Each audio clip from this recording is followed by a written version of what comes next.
Luz. Cámara. Radio. Es hora de hablar del séptimo arte y como más nos gusta, con pasión, con diversión y sin filtro.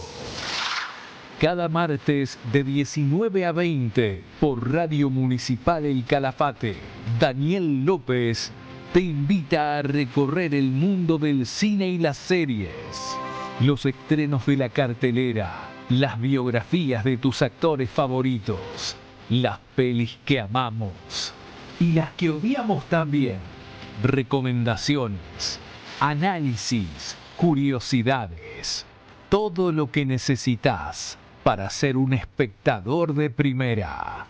Ya lo sabés, los martes a las 19, ajusta el volumen y prepárate para gritar ¡Acción! Con Daniel López por Radio Municipal El Calafate.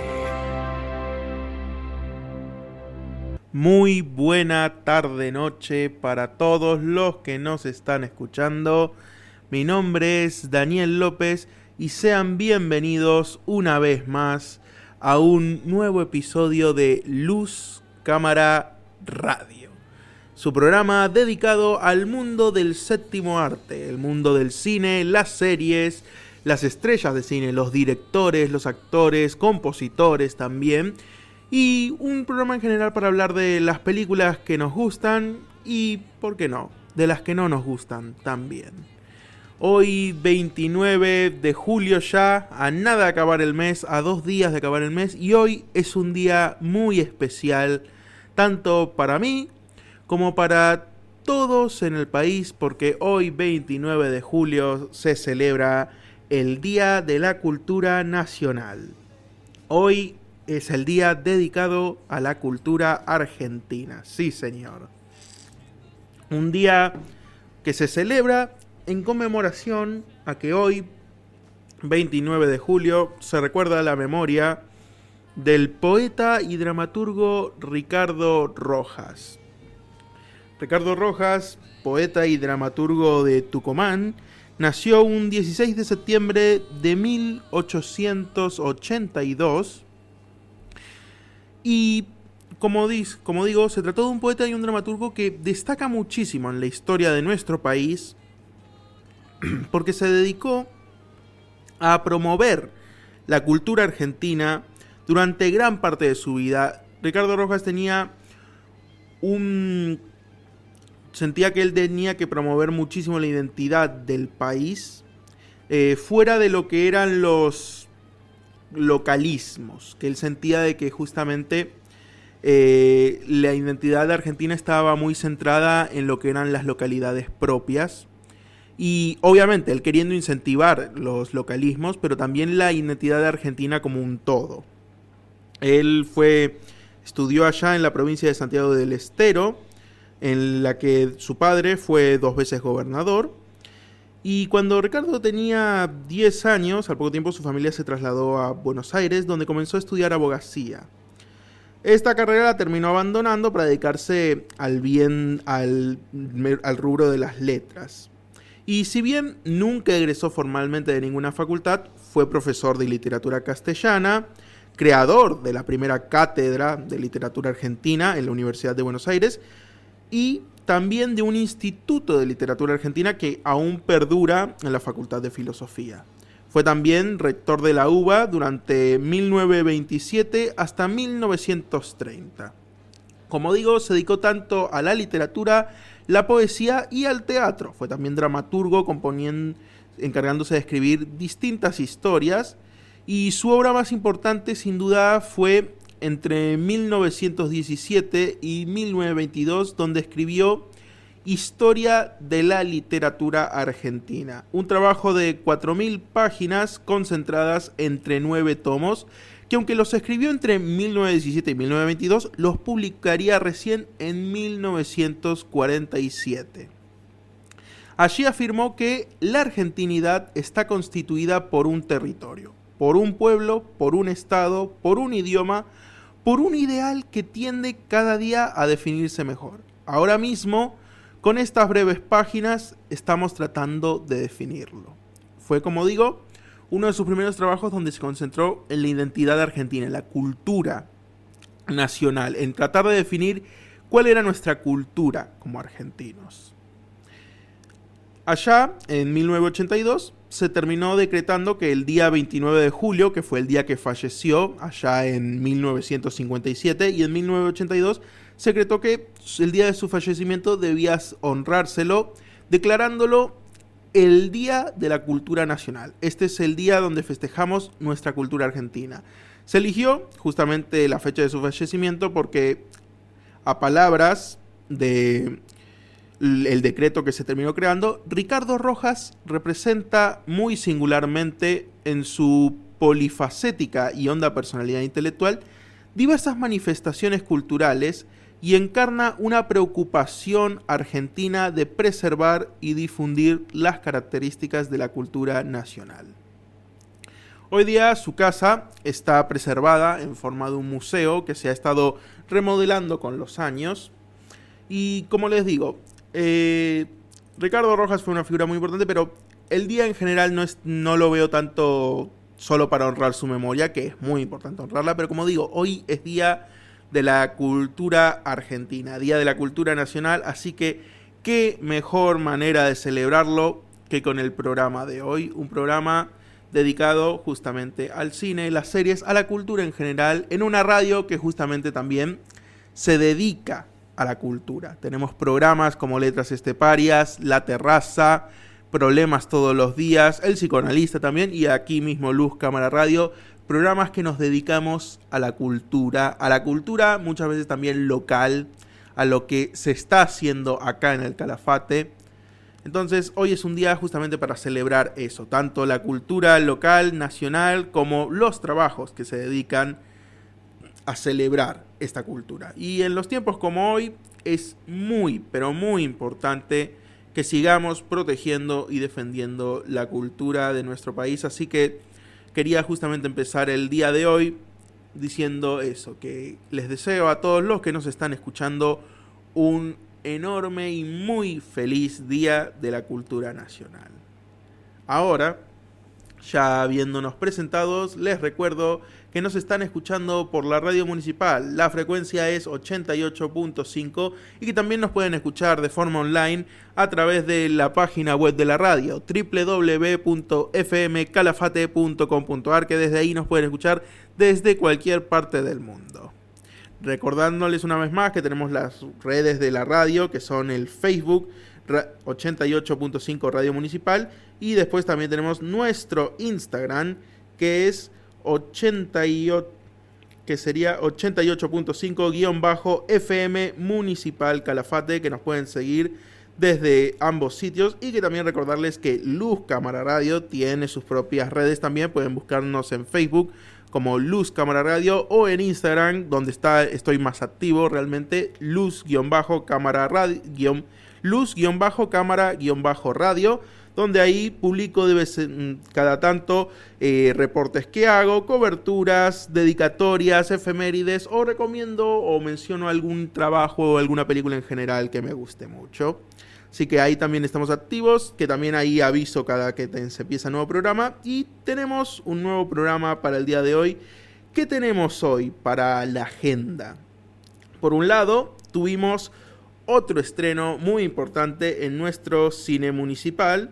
También terminó ya este fin de semana uno de los eventos más importantes a nivel mundial en lo que es la comunidad geek, en lo que es la comunidad tanto del cine como de las series, como del espectáculo, que es la Comic Con. Uno de los lugares más importantes para el género de la ciencia ficción, la fantasía, el mundo de los cómics, de los superhéroes, de las películas, de las series, y fue un evento que estuvo con todo y se han dado anuncios muy buenos. Les traigo muchas noticias que comentar para el día de hoy.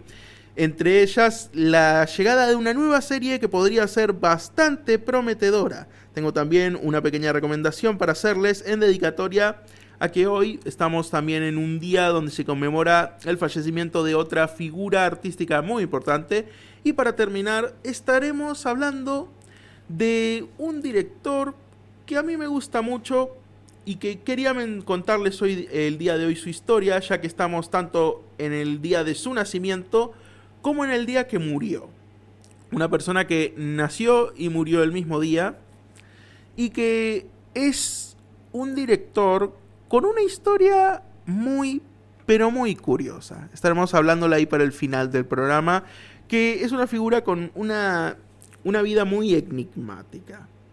Pero, para ir empezando, voy a recordarles que, como siempre, estamos de vuelta con los sorteos. Voy a estar sorteando 2 entradas. Aquí nos están escuchando, voy a estar sorteando 2 entradas para el cine municipal, para la cartelera de la próxima semana, que va a empezar este jueves 31 de julio. Se renueva la cartelera y voy a estar sorteando 2 entradas para que puedan ir a cualquiera de los estrenos. A cualquiera de los estrenos que vaya a estar en la cartelera esta próxima semana, voy a sortear 2 entradas con las que podrán acceder a cualquiera de estos estrenos. Y si no les interesa alguno de los estrenos, también estas entradas las pueden regalar, las pueden ofrecer para alguien más. Quedan ahí guardadas a su nombre y puede ir a retirarla cualquiera, puede ir a retirarla cualquiera a quien decidan darle las entradas. Así que si tienen ganas de ir al cine esta próxima semana, que tenemos una película que va a estar repitiendo cartelera, va a estar repitiendo se van a estar haciendo una segunda vuelta esta semana, que es una película que recomiendo bastante ir a ver, ya vamos a estar hablando de esta. Pero si quieren ir para el cine esta semana, o si no tienen ganas de ir, pero quieren regalarle entradas a algún amigo o algún familiar, comuníquense al 2966-630544. Repito, 2966-630544 es el número de la radio. Se comunican conmigo y pidiendo que quieren participar para el sorteo, y para el final del programa vamos a estar sorteando 2 entradas para el cine municipal, así que no se lo pierdan. Repito, el número es 2966-630544. Se me mandan ahí un mensajito al WhatsApp diciendo que quieren participar y entonces van a estar participando para el final del programa en el pequeño sorteo que vamos a estar haciendo. Entonces, ya habiendo dicho todo lo que teníamos que decir, empecemos con el programa recordando un poco de cosas que quería mencionar, ya que hoy es una fecha muy especial, no solo porque, como digo, es el Día de la Cultura Argentina, sino que hoy también se cumplen 2 aniversarios que quería destacar. Por un lado, hoy se recuerda la muerte de Luis Buñuel, tal vez si no es que el director de habla hispana más importante que ha habido, tal vez uno de los más importantes. Luis Buñuel fue un director español nacido en 1900, que, a pesar de que fue español, mucha de su filmografía no fue realizada allá en España, sino tanto por un lado en Francia como por el otro lado en México, donde se terminó nacionalizando. Luis Buñuel es conocido como uno de los precursores del género del surrealismo, un contemporáneo a artistas como lo eran Salvador Dalí, que de hecho con Salvador Dalí colaboró para realizar uno de sus primeros trabajos, que fue un corto de 1929 llamado Un perro andaluz, un corto muy extraño que buscaba emular como si se tratara de un sueño. Son hechos que involucran los mismos personajes en los mismos lugares, pero lo que termina ocurriendo no tiene realmente una coherencia, no tiene realmente una explicación. Es un corto que busca emular el ser un sueño, que pueden encontrar disponible en YouTube. Como digo, es muy cortito y muy interesante. Realmente no es una pieza a la que uno deba buscarle sentido, pero es muy interesante ver por lo extraña que es. Es muy conocida justamente por un plano muy famoso, donde con una cuchilla de afeitar, en primer plano, se corta un globo ocular. Es un efecto bastante extraño, muy bien logrado para la época, con los efectos especiales de la época. Y es una imagen que, cuando se habla mucho de planos del cine icónicos, esa imagen en cuestión de la cuchilla de afeitar cortando un globo ocular es una de las que más se menciona. Como dije, mucho de su filmografía la hizo también en México, donde realizó toda una colección de películas buscando retratar distintos aspectos de la sociedad mexicana, donde destaca uno de sus filmes más importantes, El Ángel Exterminador, de 1962, que fue una sátira de tintes surrealistas. En general, Luis Buñuel se dedicó toda su vida a hacer surrealismo, ya sea en mayor o menor medida, que buscaba retratar la élite mexicana, la aristocracia mexicana. Y en general su trabajo se extendió desde 1929 hasta 1977, donde realizó un total de 32 películas, todas, como digo, enfocadas en este género del surrealismo, del que él fue uno de los precursores y compañero de muchísimos otros que dieron inicio a este género. El género del surrealismo es básicamente un género que, ya sea tanto en el arte plástico como en el arte visual, es un género que no busca tener sentido. Tal como dice su nombre, busca ser surreal, busca ser extraño, sentirse como un sueño de forma onírica. Y Luis Buñuel, en lo que respecta al rubro del cine, fue tal vez uno de los más importantes en cuanto al surrealismo. Terminó muriendo allá en 1983, un 29 de julio, un día como hoy, de una enfermedad hepática y renal que fue provocada por el cáncer que ya llevaba padeciendo desde hace tiempo. Y como digo, es posiblemente, si no es que el más famoso cineasta de habla hispana, uno de los más famosos. A día de hoy, su filmografía y su nombre es reconocida y estudiada en todo el mundo. Cuando se habla de los entendidos del cine en general, cuando se habla de los pilares más importantes del cine, Luis Buñuel figura en muchísimas partes del mundo. Es una persona que su trabajo es reconocido hasta por los más grandes, tanto de Hollywood como de Europa, como de Asia. Su obra ha trascendido fronteras. Y el día de hoy recordamos por un lado su muerte, y por el otro lado también quería destacar, porque soy muy fanático de esta saga, que un día como hoy de 1954 en Londres, el autor J.R. Tolkien publicó por primera vez La Comunidad del Anillo, la primera entrega de lo que se convertiría una de las sagas de fantasía más famosas en todo el mundo, El Señor de los Anillos. Ya vamos a estar hablando un poco más a futuro de esta saga, que planeo un programa con una invitada especial, les voy adelantando. Pero el día de hoy fue justamente el inicio de lo que sería una de las sagas de fantasía más importantes de la historia. Tolkien ya había publicado antes del Señor de los Anillos su cuento del Hobbit, pero realmente sería con La Comunidad del Anillo que empezaría su trabajo más importante, que se convertiría en muchísimos años después una de las trilogías del cine más emblemáticas que hay hoy día. Y eso resumiría un poco los eventos que quería recordar el día de hoy. Como digo, principalmente hoy es el Día de la Cultura Nacional, así que yo digo que hay que festejarlo viendo alguna película argentina que les guste o alguna serie argentina que les guste. Ya tuvimos ahí muchos programas atrás un especial hablando del cine argentino, que ya en el futuro me gustaría volver a tocar un poco más del tema, pero ahí ya hicimos algunas recomendaciones. Tenemos directores a los que hay que destacar muchísimo, pero muchísimo, que van desde lo que ha sido, por ejemplo, Aristarén, que es un director de los 80, que dio un cine que a día de hoy sigue siendo mundialmente famoso. Tenemos también a gente como hoy día es Juan José Campanella, creador del Secreto de sus Ojos, y que próximamente estará haciendo una adaptación de Mafalda. Tenemos también hace poco la serie del Eternauta, una serie que ha marcado un antes y un después, así que hoy que sea un día justamente para eso, para celebrar al arte argentino, ya sea en series, ya sea en películas o ya sea en arte plástico, que también acá en Calafate siempre hay muchísimo para celebrar el arte.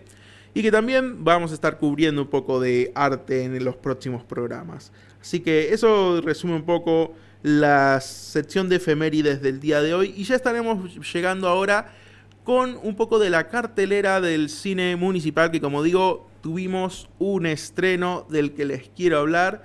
Ya estaremos desenglosándolo dentro de poco. Vamos a una pausa musical y ya volvemos. Acabamos de escuchar el tema de Django, de la película del mismo nombre, Django, de 1966.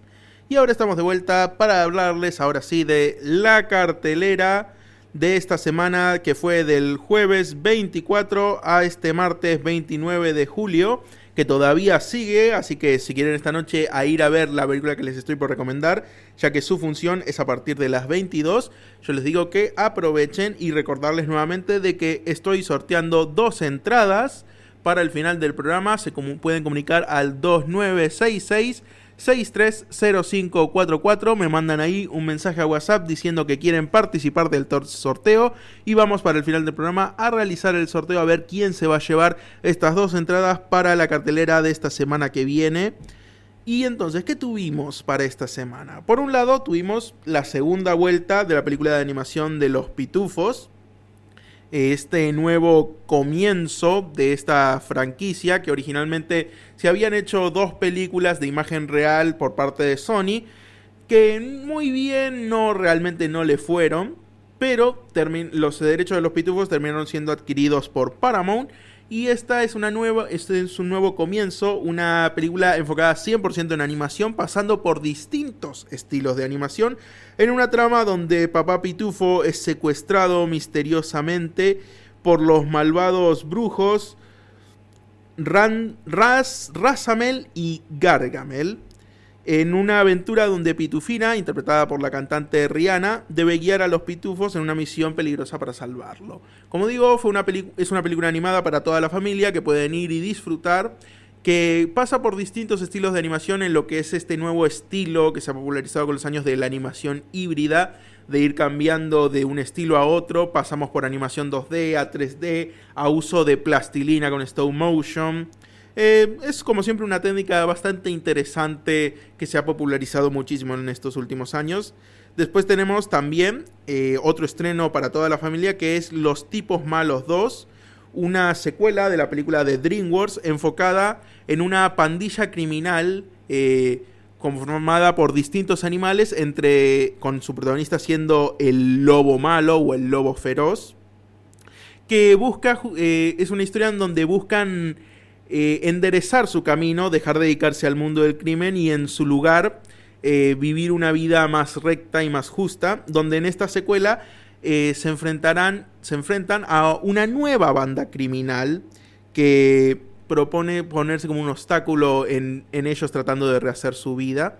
También una película para toda la familia que pueden ir a disfrutar, que también tiene un estilo de animación bastante interesante y bastante innovador para la época.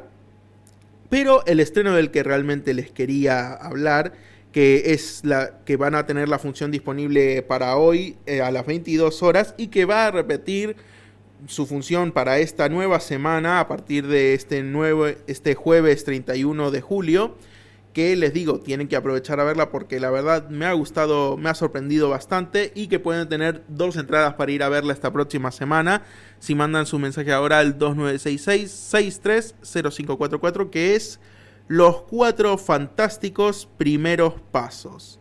Se trata de esta nueva entrega del universo cinematográfico de Marvel, que ya ha tenido, este año tuvo su otra entrega de los Thunderbolts, y que esta fue su segunda película para este año, que se trata de la adaptación del equipo de superhéroes de los 4 Fantásticos, un equipo conformado por 4 individuos llamados el Señor Fantástico, capaz de estirar su cuerpo en longitudes y formas increíbles, la Mujer Invisible, que cuenta con la invisibilidad y además de proyectar poderosos campos de fuerza, la Antorcha Humana, capaz de generar llamas, rodearse de ellas y volar, y la Cosa, o también conocida por muchos años acá como la Mole, un ser de fuerza sobrehumana con una piel que es como si fuera de roca.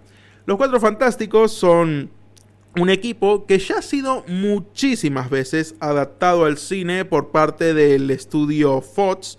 Tuvo 2 películas allá en los comienzos de los 2000 que tienen unas opiniones divididas. Hay gente que les gusta y otra gente que no tanto.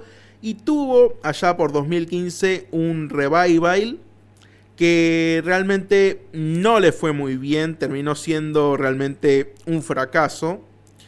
Pero después de ese fracaso, Fox decidió que tenía que comenzar a trabajar en una nueva película de los Cuatro Fantásticos, hasta que Disney adquirió los derechos del estudio de Fox allá por 2019, y entonces se planeó incorporar a los Cuatro Fantásticos al universo cinematográfico de Marvel. Originalmente la película iba a ser hecha por John Watts, quien había hecho las películas de Spider-Man del universo de Marvel, pero se terminó saliendo del proyecto allá por 2022 y fue reemplazado por Mark Shackman, que este es realmente su primer trabajo dirigiendo una película. Shackman es un director todavía novato que es conocido más que nada por por trabajos fugaces en distintas series dirigiendo 1 o 2 episodios, pero su primer proyecto importante fue hace unos años como director y escritor de la serie de WandaVision,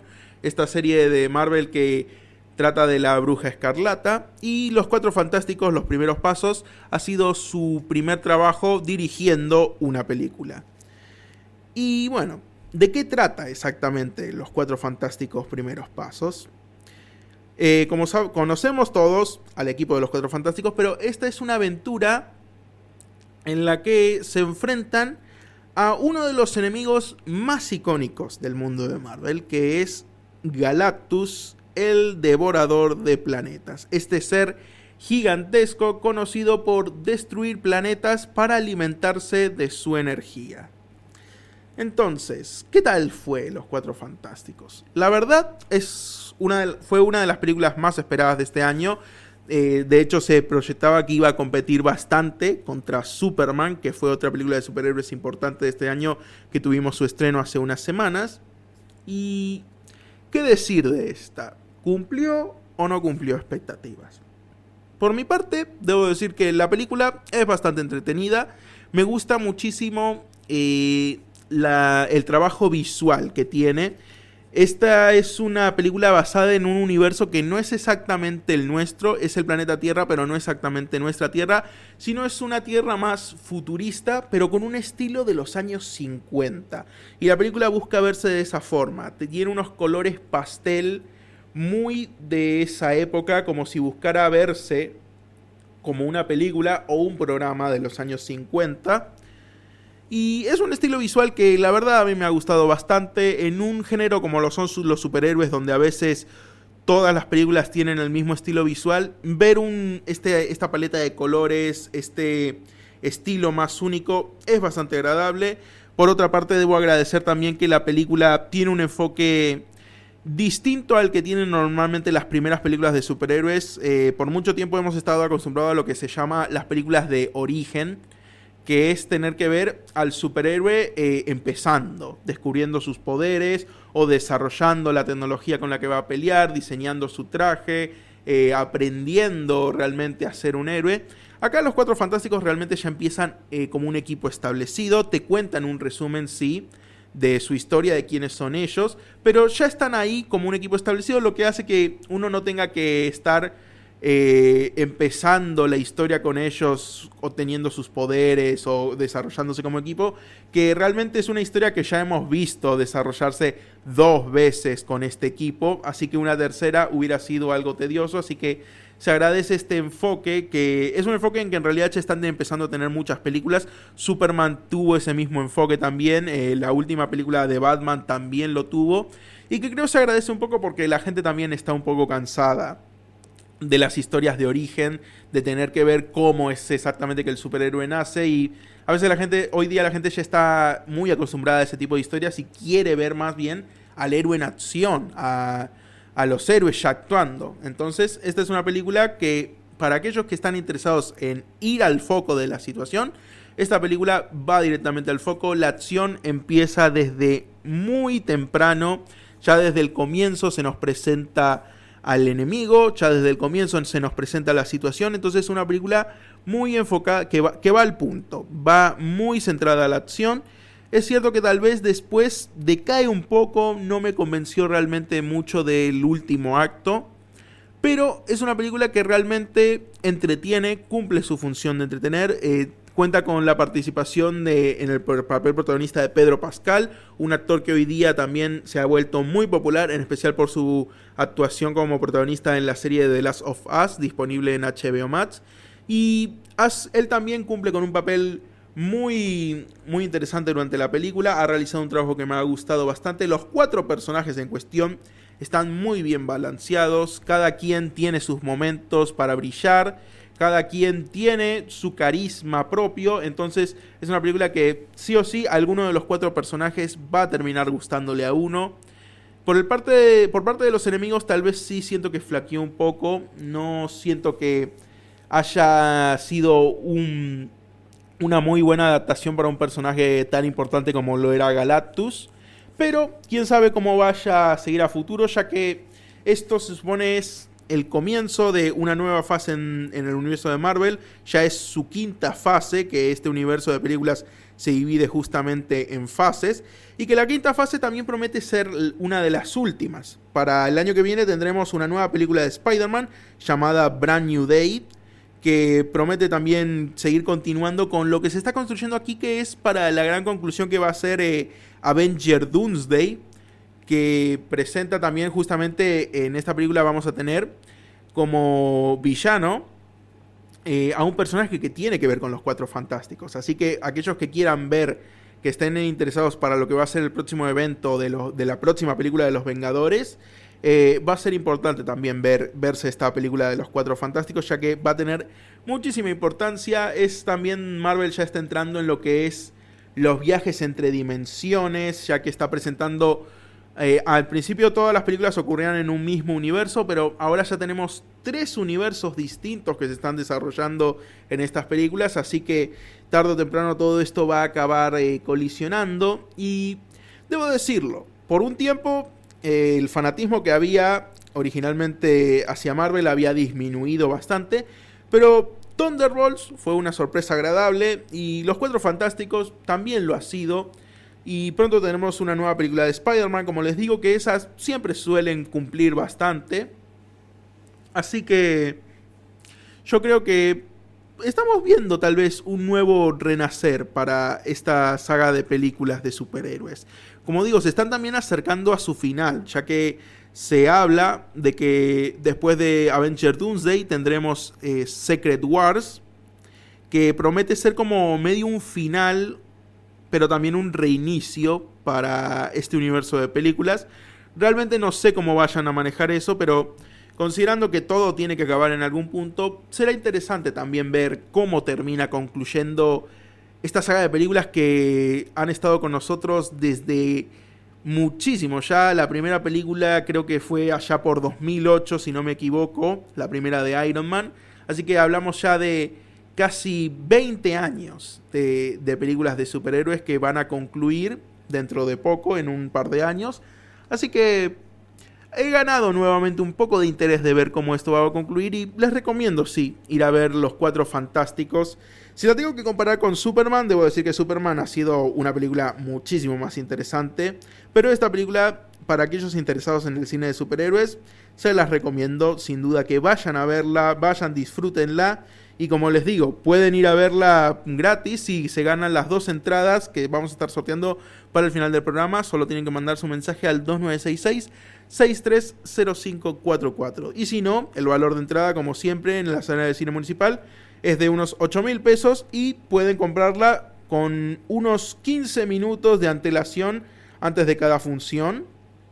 También pueden comprarla desde antes, pero tienen hasta 15 minutos antes de la función para ir a comprarlas. Y como les digo, vamos a tener Los 4 Fantásticos por una segunda semana, pero pueden ir a verla hoy a la noche a las 22 horas. Y sí, se las recomiendo bastante. Ha sido una sorpresa bastante agradable. Y si quieren disfrutar de películas de superhéroes, si aún quieren darle una oportunidad a este género, es una buena recomendación. Ahora vamos a estar hablando de muchísimas noticias que tengo que para darles, porque como les dije, este fin de semana fue la Comic Con de San Diego, uno de los eventos más importantes en cuanto a ciencia ficción, fantasía, comunidad geek. Así que hay muchísimo que anunciar, salieron muchísimos trailers, se han dado muchísimas noticias.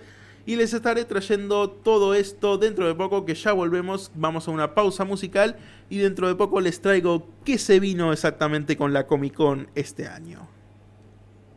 Acabamos de escuchar Like a Prayer de la película de Deadpool y Wolverine.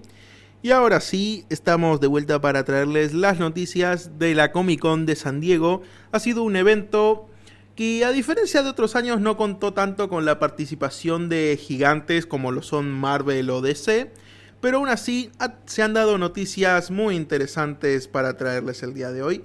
Por un lado, tenemos que una noticia que ha alegrado a muchísimos fans del mundo de la animación, en especial a muchísimos fans de los Looney Tunes, ya que se anunció que se podrá estrenar la película de El Coyote vs. Acme.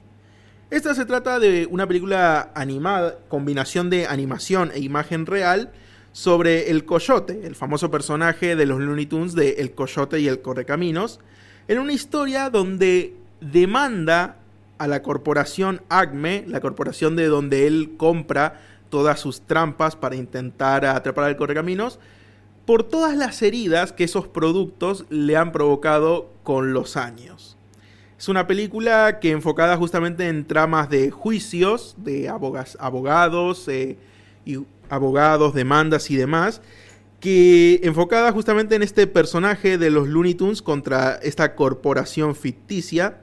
Fue una película que se realizó en el año 2022, pero Warner terminó cancelando su estreno. Y fue ahí que los miembros del equipo que realizó la película estuvo por muchos años luchando porque les dejaran estrenar su trabajo. No es la primera vez que pasa. Warner durante esos mismos años estuvo cancelando muchísimos proyectos, prohibiéndoles que se pudieran estrenar, y muchísimos fueron los creadores que esto les molestó y protestaron y exigieron que se pudiera estrenar su trabajo y que pudieran justamente enseñarlo. Y por muchos años estuvo justamente luchando porque El Coyote vs. Acme pudiera estrenarse, hasta que finalmente Will Forte, actor que interpreta al abogado del Coyote en la película, dio la noticia en sus redes sociales de que la película por fin tendrá una fecha de estreno. Se estrenará este 28 de agosto en el año 2026. De aquí a un año tendremos por fin el estreno, por el que el director Dave Green y todos los del equipo de animación, todos los actores y demás estuvieron luchando para que se pudiera estrenar este trabajo, ya que, como digo, es realmente injusto que una corporación, aunque sea la corporación que pidió realizar esta película, aunque ellos sean la dueña de la película, es muy injusto que alguien que dio su esfuerzo para realizar todo este proyecto no se le permita luego enseñarlo. Es realmente algo muy injusto. Y se van a poder por fin estrenar esta película. Y tuvo su propio panel en la Comic Con, donde dieron adelantos con 2 clips en específico que ya están disponibles en YouTube para poder verlo, que muestran un adelanto de lo que va a ser la película. Y también en el mismo panel tuvimos la participación de Eric Bauza, actor que desde hace muchos años realiza la voz del personaje Bugs Bunny, el conejo icónico de los Looney Tunes, y que también ha confirmado de que no solo será el Coyote, el personaje de los Looney Tunes que tendremos en esta película, sino que tendremos la participación de muchos otros personajes, incluyendo al mismísimo Bugs Bunny. También, en tono de humor, el panel donde se estaban presentando terminó con la aparición de abogados de Acme, apareciendo para demandar al director de la película y al resto del equipo.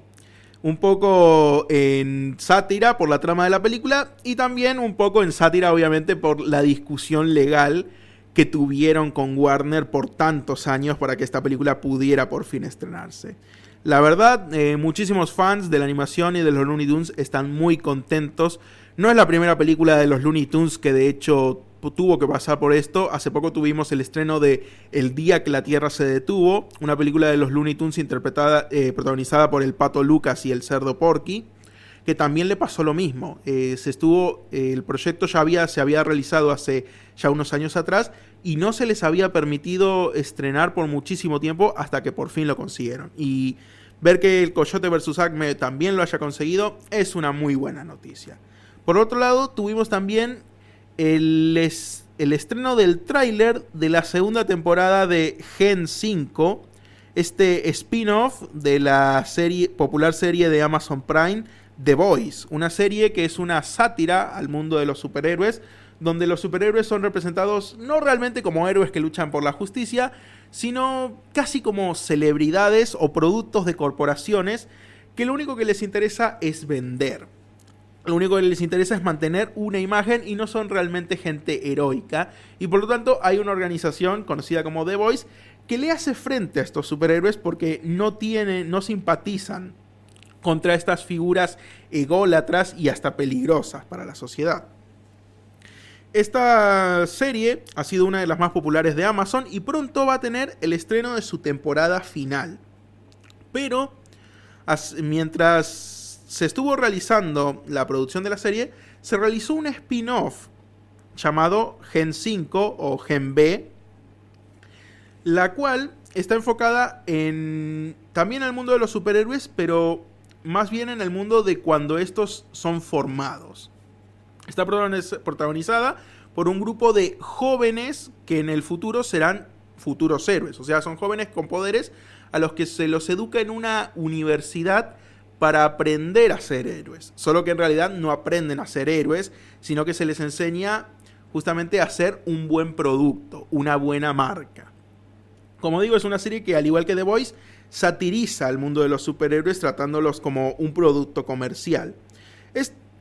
La cuestión es que salió ahora el tráiler de su segunda temporada, que, como digo, se viene también la última temporada de The Boys, y lo que se ve en este nuevo tráiler es que la segunda temporada de Gen B va a estar muy conectada con la temporada final de The Boys, ya que va a tener la participación muy importante de muchísimos personajes que salen en la serie principal, van a también participar en esta segunda temporada del spin-off. Así que aquellos que han estado siguiendo la serie por estos años, que se han enganchado y que justamente se viene el gran final, puede que sea importante también verse ahora el spin-off para tener toda esta construcción para lo que va a ser el gran final de esta serie, que se ha vuelto muy pero muy popular y que promete que tal vez va a seguir durando por unos próximos años, ya que ha sido una mina de oro. Y que se terminen haciendo próximos spin-off o secuelas es bastante probable. Pero ahora tenemos la gran conclusión de lo que va a ser la serie principal. Y que también va a ser bastante importante entonces ver ahora el spin-off que va a conectar y va a dar paso para lo que será ese final. Por otro lado, también se dieron tráileres de futuras películas que vamos a tener próximamente para este año. Por un lado tenemos el remake del Vengador Tóxico, una saga de terror comedia de los 80 que fue muy popular y que hoy tenemos ahora un remake que se va a estar realizando con la participación de Peter Dinklage, actor que conocerán muchísimo por haber interpretado a uno de los personajes más queridos de Juego de Tronos. Actor que también ha sido una representación muy importante para la gente con enanismo en Hollywood y que ahora va a estar siendo el protagonista de esta saga enfocada en un héroe deforme, una persona que fue mutada por desechos radiactivos convirtiéndose en un monstruo pero que lucha por la justicia. Una saga que la original ya es muy divertida y que espero que también el remake logre cumplir. Y por el otro, tuvimos el tráiler del que seguro va a ser un estreno que va a llegar acá y que se va a llenar seguramente cuando se estrene, que es Five Nights at Freddy's 2, que es un estreno muy próximo que vamos a tener. La primera película fue un éxito, que se trata de esta adaptación del videojuego de terror 5 Noches en Freddy's, que es una saga enfocada en unos animatrónicos asesinos, unos robots diseñados para el entretenimiento, pero por toda una historia que hay detrás bastante compleja, se terminan convirtiendo en criaturas asesinas. Es una saga que la primera película fue un éxito rotundo. Recuerdo que aquí se llenó muchísimo cuando tuvimos el estreno. Y próximamente tendremos entonces la segunda parte y seguramente se va a llenar también. Y ya lo estaremos cubriendo para cuando llegue. Pero de todo lo que trajo esta Comic Con, lo más importante tiene que ser la noticia sobre la nueva serie de Vince Gilligan.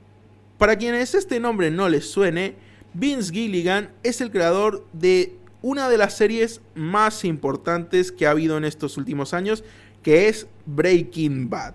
Esta serie que trata sobre la vida del profesor Walter White y cómo al descubrir que tiene cáncer decide dedicarse al mundo de la creación de drogas, la creación de metanfetaminas para conseguir dinero suficiente para dejarle a su familia. Una serie de crimen y drogas que se volvió un exitazo enorme allá por 2008 y que luego también tuvo su spin-off Better Call Saul, enfocada en el personaje de Saul Goodman, un abogado que salía en la serie original de Breaking Bad, y que esta serie explora su historia, su pasado y qué fue de él cuando la serie de Breaking Bad terminó. Vince Gilligan es uno de los creadores más queridos en lo que es el mundo de las series. Breaking Bad fue un antes y un después en cuanto a la creación de series de televisión, y que a día de hoy muchos intentan, a la hora de crear una serie, ser ese nuevo Breaking Bad. Y entonces se dio la noticia en la Comic Con de que Vince Gilligan está realizando con la plataforma Apple TV una nueva serie de nombre Pluribus. ¿Y de qué trata exactamente esta próxima serie de este legendario director y escritor? Bueno, a palabras que se dio en una entrevista con la revista Variety, Pluribus no va a ser en este caso una serie enfocada en el mundo del crimen o las drogas, como si lo fue Breaking Bad o Better Call Saul, sino de que es una serie, que se va a estar enfocando en el mundo de la ciencia ficción. Aún no se han dado muchísimos detalles al respecto, pero tenemos ya un teaser que muestra a una mujer lamiendo una dona, una rosquilla de un plato que hay para servirse. La lame, pero luego la devuelve a su lugar, dejando que obviamente alguien va a terminar comiéndose esa rosquilla. Es un teaser que realmente no ha dado muchísima información realmente, pero a palabras de Vince Gilligan y de la misma Apple TV, se trata de una serie donde una persona, que es la persona más miserable de la Tierra, va a tener que salvar al mundo de la felicidad. Es realmente una premisa extraña, aunque ya me da algunas ideas de por a dónde podría ir la situación. Tal vez se trata de alguna especie de epidemia de felicidad que hace que la gente actúe extraño y la protagonista justamente tenga que tratar con esta epidemia, o tal vez sea algo completamente distinto. Lo que sí sabemos es que la protagonista será la actriz Rhea Seehorn, actriz que ya había interpretado al personaje de Kim Wexler en la serie de Better Call Saul, que fue uno de los personajes más populares y que de hecho al mismo Vince Gilligan le encantó muchísimo el trabajo de esta actriz, y que él justamente ya había anunciado de que si fuera a realizar un futuro proyecto, sin duda sería con ella como protagonista. Y al final terminó cumpliendo. Rhea va a ser la protagonista de esta nueva serie Pluribus, que vamos a tener su estreno prontamente en lo que será, al parecer dentro de poco, en septiembre. Aún no hay una fecha establecida del todo, pero tendremos ahí su estreno dentro de poco, ahí en septiembre en noviembre, 7 de noviembre para ser más preciso, donde se van a estrenar en un principio 2 capítulos y luego todos los viernes va a estrenarse un capítulo distinto hasta el 26 de diciembre. La serie, por lo menos, ya está confirmada para tener 2 temporadas. Así que parece que Apple está muy convencida porque vaya a ser un éxito. Y la verdad, seguramente va a estar muy buena. Como les digo, se trata del creador de Breaking Bad, una de las mejores series que ha habido. Así que, a pesar de que Apple TV no sea una de las plataformas más populares que hay, la verdad estoy muy interesado por qué va a resultar Pluribus. Y voy a estar al tanto un poco de qué nuevos adelantos va a traer antes de su estreno. Y por supuesto, cuando se estrene la serie, voy a estar acá para hablarles un poco de qué tal va a resultar. Así que, realmente, de todas las noticias que ha dado la Comic Con, creo que este estreno es uno de los más importantes. Es el regreso de uno de los directores y escritores en cuanto a series más importantes que hay. Así que ya veremos de qué nos espera. Esta idea de una protagonista teniendo que luchar contra la felicidad ya es una premisa interesante que veremos hasta por dónde irán los tiros exactamente. Y eso resumiría un poco de las noticias que hemos tenido en la Comic Con. Por otro lado, para ir terminando de este apartado, también se confirmó ya para este 21 de agosto la segunda temporada de Peacemaker en HBO Max, esta serie que parece que va a continuar con este héroe de DC, a pesar de que el universo de DC sufrió un reinicio recientemente. Parece que esta serie va a seguir siendo parte del nuevo universo. También tenemos por otro lado que George Lucas estuvo cerrando el evento de la Comic Con junto a Guillermo del Toro en una charla sobre la historia e importancia de la narrativa visual como lenguaje universal, y que concluyó con el anuncio de la inauguración del nuevo Museo Lucas de Arte Narrativo, un museo dedicado al storytelling, o sea, a la creación de historias, un proyecto que George Lucas lleva por muchos años desarrollando y que le tiene muchísima fe, y que ya veremos si termina siendo un éxito como él estaba proyectando. Pero ha sido, sí, un evento, como digo, muchísimas noticias. Han faltado un poco de los grandes que siempre se presentan todos los años, pero ha sido un evento con muchísimo que anunciar. Y la verdad, en lo que respecta a que tenemos una nueva serie de Vince Gilligan, estoy bastante emocionado por ver cómo se va a desarrollar. Ya nos queda poco para terminar el programa de hoy. Como les dije, les traigo una historia de un director que quería compartirles, que ya les estaré anunciando de quién se trata. Y como recuerden que ahora para el final del programa vamos a estar realizando el sorteo de quién se va a llevar las 2 entradas para la cartelera del cine de esta semana que viene. Tienen que mandar su mensaje al 2966-630544 para poder participar de este sorteo. Ya enseguida volvemos, vamos a una pequeña pausa musical y ya regresamos con el final del programa. Acabamos de escuchar Sweet Punta del Este, este tango que forma parte de una de las películas de ciencia ficción más famosas de los 90, que fue 12 monos, película de Terry Gilliam protagonizada por Bruce Willis, y que tiene que ver con el director del que vamos a estar hablando ahora, porque una curiosidad muy famosa en el mundo de las películas es que 12 monos es realmente un remake o adaptación de un corto francés muchísimo más antiguo llamado La Yété.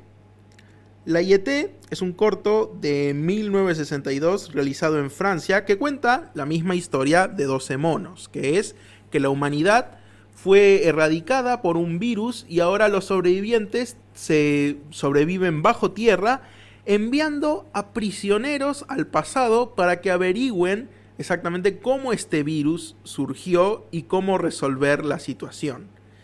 Como digo, es la misma historia, pero lo que diferencia a la obra original, La Yété, es que mientras 12 monos es una película tradicional, contada justamente con imagen en movimiento como cualquier película, La Yété cuenta su historia no a partir de movimiento, como lo haría cualquier película, sino a través de imágenes estáticas. Es una película que está compuesta de fotografías, un montaje fotográfico de una imagen tras otra, sin movimiento alguno. Una obra bastante curiosa que se menciona demasiado cuando se busca hablar de películas o cortometrajes extraños. Pero exactamente, ¿quién hizo La Yété? ¿Quién hizo la película que se volvería la inspiración para crear 12 monos? Se trata del cineasta francés Chris Marker. Chris Marker fue un cineasta nacido el 29 de julio de 1921. Nació un día como hoy y también murió un día como hoy, ya que murió en su cumpleaños número 91, el 29 de julio de 2012. Fue un director de cine, escritor y fotógrafo, como digo, francés, a quien se le atribuye la creación del género del documental subjetivo. El documental subjetivo es una forma de documental donde la perspectiva y las emociones del cineasta juegan un papel fundamental en la narración de este. O sea, su propia perspectiva y emociones juegan como una pieza central con respecto a la creación del documental, ya que el objetivo del documental subjetivo no es solo documentar un hecho histórico o un hecho que haya ocurrido recientemente. Su idea es querer dar un mensaje, querer posicionarse con respecto a algo, querer comunicar algo en específico, y entonces las emociones y la perspectiva del autor terminan jugando un papel importante en la realización de ese documental.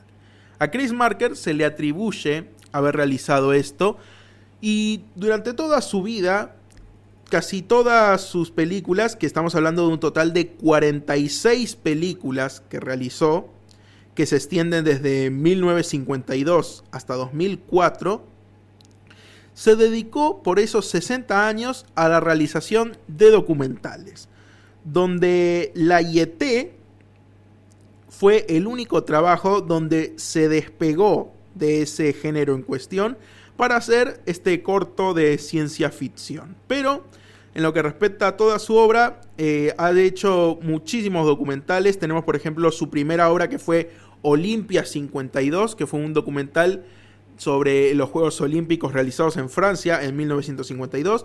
Tenemos también documentales que dedicó a directores que le gustaban mucho, como Akira Kurosawa o Andrei Tarkovsky.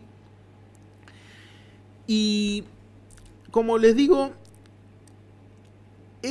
¿por qué les estoy realmente hablando de este director Chris Marker? ¿Cuál es mi razón?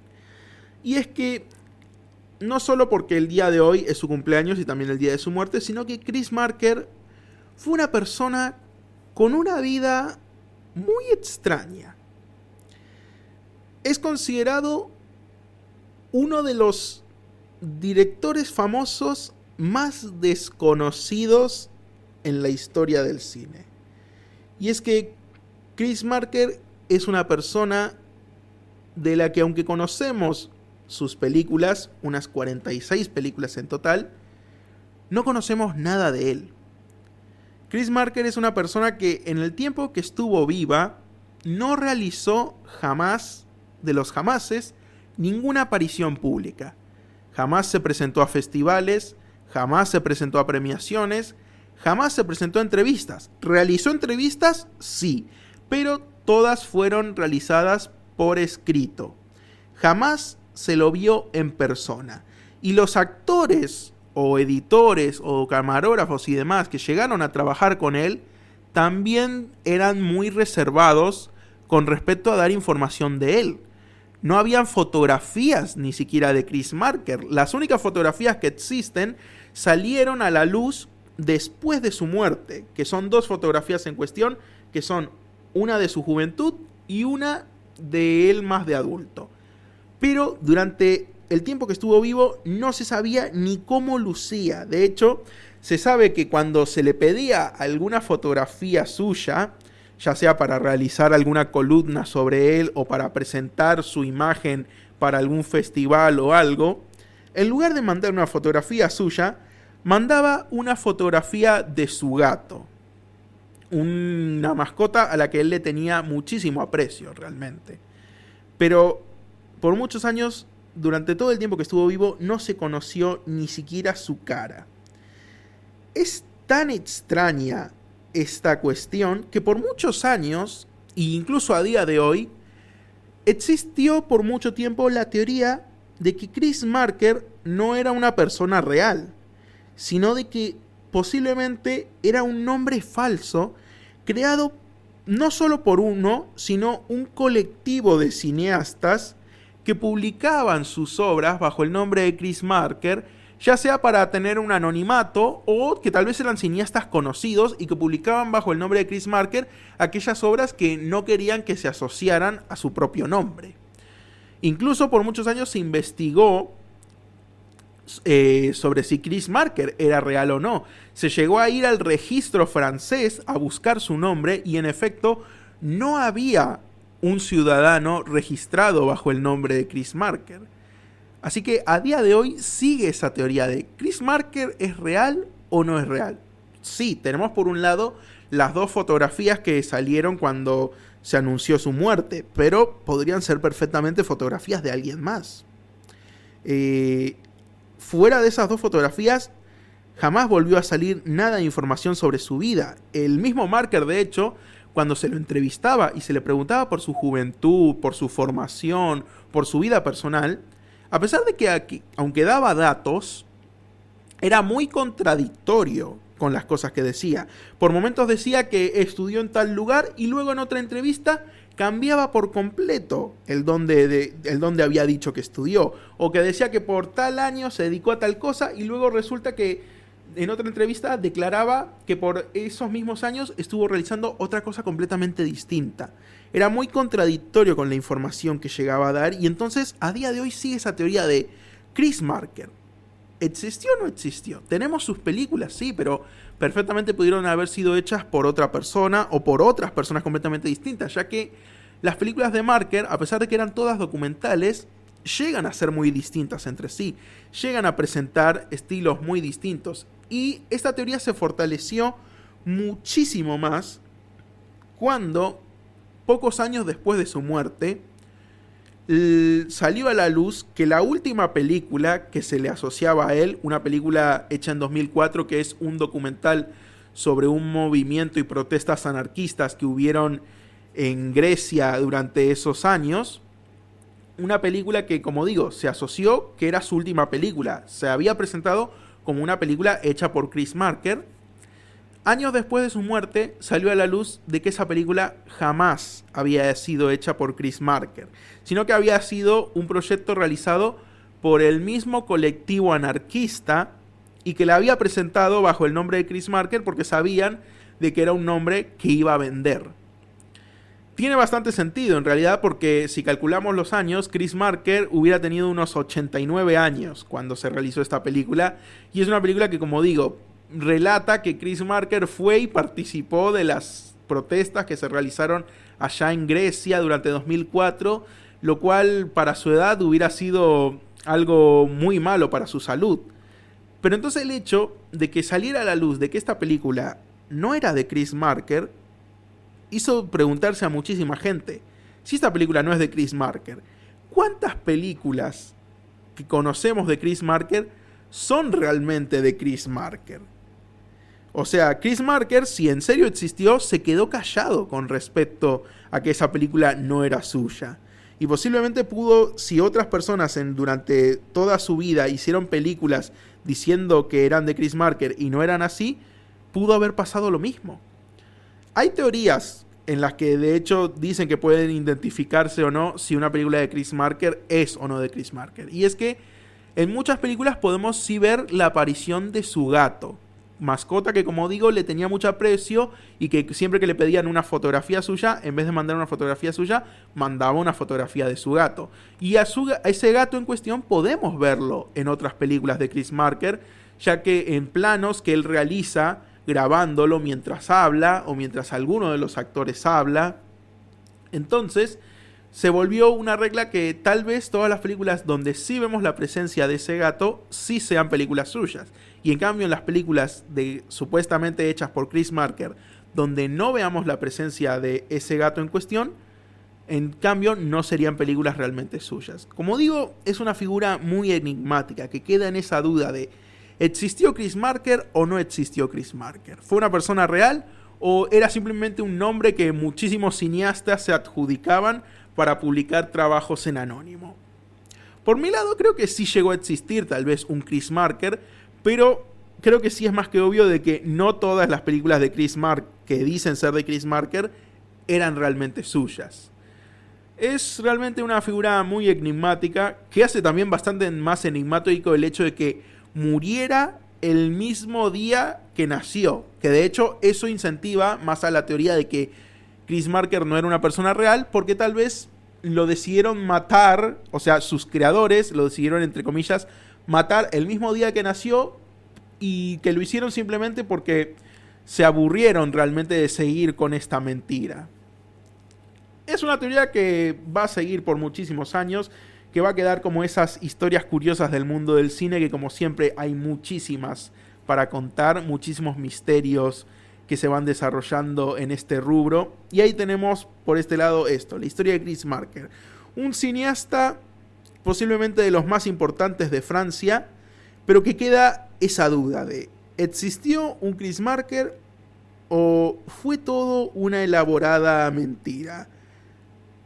Quedará siempre en ese misterio. Realmente no hay nadie que nos pueda contestar. Hay pruebas que evidencian que sí existió, pruebas que evidencian que pudo no haber existido. Quedará siempre ahí el misterio, y la verdad del asunto se la llevó o Chris Marker a la tumba, o se la llevaron los supuestos creadores de Chris Marker cuando decidieron acabar con el juego. Nunca lo sabremos. Quedará siempre ahí como ese misterio, que para mí creo que ese misterio hace un poco más especial la existencia de este director. Es una historia que quería compartirles para el día de hoy, que es bastante interesante para traer al programa. Y con eso ya nos pasamos un poco de la hora, pero quería anunciarles que tuvimos por fin, mientras estábamos haciendo esto, realizamos por fin el sorteo y tuvimos a nuestra ganadora. Darle unas felicidades, que me estaré comunicando ahora con ella dentro de poco para informarle que ganó las entradas para el cine municipal. Así que recuerden, el próximo programa vamos a de vuelta estar sorteando las entradas. Pues solo tienen que comunicarse al WhatsApp, mandar un mensaje diciendo que quieren participar, y esas entradas pueden ser suyas. Con esto nos despedimos. Mi nombre es Daniel López. Esto ha sido otro programa de Luz Cámara Radio. Agradecerles muchísimo a quienes nos hayan escuchado el día de hoy. Recordarles que pueden seguirme en las redes, donde publico más coberturas, noticias, efemérides, historias también como las que acabamos de escuchar, que voy a estar trayéndoles un poco más. El próximo programa se viene un programa con invitados, unos invitados muy especiales que llevaba tiempo queriendo traer para poder dialogar con ellos y que ellos puedan dar a conocer las actividades que realizan acá en el Calafate, actividades culturales de muchísima importancia que estaremos cubriendo para el programa que viene. Como les digo, ha sido un placer estar con ustedes, recordándole que nos pueden escuchar todos los martes a partir de las 19 horas por la radio municipal 88.5 o por el sitio web de la radio www.fmcalafate.com.ar. Sin más que decir, me despido, los estaré viendo el próximo martes. Mi nombre es Daniel López y esto ha sido otro episodio de Luz Cámara Radio.